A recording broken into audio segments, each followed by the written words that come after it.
میرے حضور نے یہاں تک فرمایا کہ جو شخص قرآن پڑھتا ہے اس کے لہجے میں لکنت کی وجہ سے یا عجمی ہونے کی وجہ سے وہ اٹکتا ہے اور اس کا لہجہ ٹوٹتا ہے، تو میرے حضور نے فرمایا اللہ اس کو دوہرا ثواب عطا کرتا ہے، ایک قرآن پڑھنے کا ثواب اور ایک اس کو اٹکنے سے جو تکلیف ہوتی ہے، تو فرمایا اللہ اس کا بھی اس کو ثواب عطا کرتا ہے۔ اور فرمایا یہ وہ پاکیزہ کتاب ہے کہ اگر تمہارا رب سے باتیں کرنے کو جی چاہے تو قرآن کھول کے بیٹھ جاؤ، یہ رب سے ہم کلام ہونا ہے، یہ اپنے رب سے گفتگو کرنی ہے۔ میرے حضور نے فرمایا کہ قرآن اللہ کی وہ لٹکتی ہوئی رسی ہے جس کا ایک سرا تمہارے ہاتھ میں ہے، دوسرا سرا تمہارے رب کے ہاتھ میں۔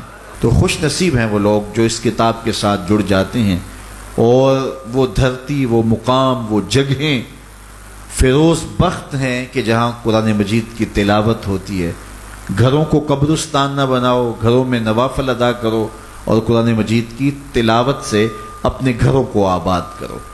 اگر گھر میں روزانہ کی بنیاد پہ قرآن مجید کی تلاوت کا معمول بن جائے تو پھر کوئی جن، کوئی بھوت، کوئی آسیب اور کوئی بدروح آپ کو تنگ نہیں کر سکتی۔ جہاں قرآن کی تلاوت تسلسل کے ساتھ ہوتی ہوگی وہاں جن نہیں ہوگا، وہاں ٹونے نہیں ہوں گے، وہاں جادو نہیں ہوگا، وہاں سایہ نہیں ہوگا، وہاں رحمت الہی کا سائبان تان دیا جائے گا۔ جہاں قرآن پڑھا جائے وہاں نزول باران ہوتا ہے، رحمتوں کی برسات ہوتی ہے۔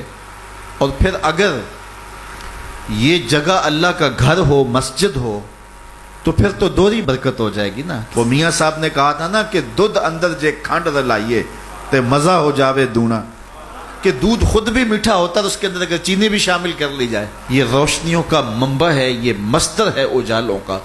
اس کتاب سے اتنی روشنیاں پھوٹتی ہیں کہ زندگی کے سارے اندھیرے ختم کیے جا سکتے ہیں۔ یہ طمانیت قلب کا سبب بھی ہے، یہ روح کے اجالوں کا سبب بھی ہے، یہ کتاب زندگی ہے، کتاب حیات ہے۔ اس کے بتائے ہوئے اصولوں کے مطابق اگر زندگی بسر کریں گے تو یہ زندگی بھی خوبصورت ہوگی، اور اس زندگی کے بعد ایک اور شروع ہونے والی زندگی ہے، وہ زندگی بھی خوبصورت ہوگی۔ قرآن قبر میں چراغاں کرے گا، قبر میں روشنیاں دے گا، قبر میں اجالا کرے گا۔ اس کتاب کے اندر ایسے ایسے شفا کے نسخے رکھے گئے ہیں کہ ہماری زندگی کے روز مرہ مسائل کا حل ہے۔ مثال کے طور پہ آج کل ہر بندہ معاشی طور پہ پریشان ہے، تو سورہ واقعہ صرف 3 رکوعوں پر مشتمل ہے۔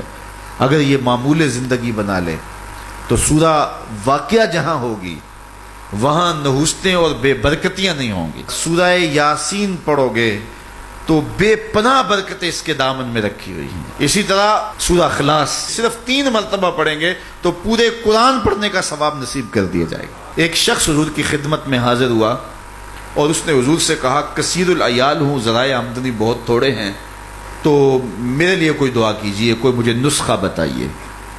تو آقا کریم نے اس کو جو نسخہ بتایا سنا۔ فرمایا جب گھر جائے تو گھر والوں کو السلام علیکم کہہ دیا کرو۔ یہ کتنا سوکھا نسخہ ہے اور کتنا اچھا وظیفہ ہے، گھر والے بھی خوش، اللہ رسول بھی خوش۔ اس کے بعد ایک مرتبہ سورہ اخلاص پڑھ لیا کرو، غربت توڑ نسخہ۔ جب بھی گھر جاؤ السلام علیکم، اس کے بعد ایک مرتبہ سورہ اخلاص۔ اور میرے حضور نے فرمایا کبھی ایسا ہو کہ تو گھر جائے، گھر میں کوئی بھی موجود نہ ہو، تو فرمایا عمل چھوڑنا نہیں، فسلم علیہ، پھر مجھے سلام کہہ دینا۔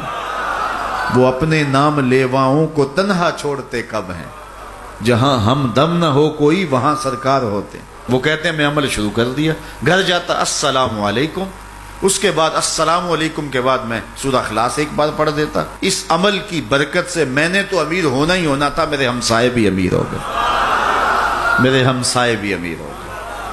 تو قرآن کو اپنی زندگی میں بسا لو، قرآن کو شامل کر لو، دنیا بھی سنورے گی، قبر بھی سنورے گی، نزا کا عالم بھی سنورے گا، حشر میں بھی اجالے ہوں گے، جنت کی بہاریں بھی نصیب ہوں گی، اور رسول اللہ کا ساتھ نصیب ہوگا۔ تو اس کتاب سے جڑو، اس کو ورق ورق پڑھو، اس کو حرف حرف پڑھو، اس کو رکوع رکوع پڑھو، اس کا ایک ایک آیت ممکن ہو تو ایک ایک آیت روز پڑھ لو، اور اس کو ترجمے اور تفسیر کے ساتھ، توضیح کے ساتھ، شان نزول کے ساتھ اس کتاب اللہ کی تلاوت کا معمول بنا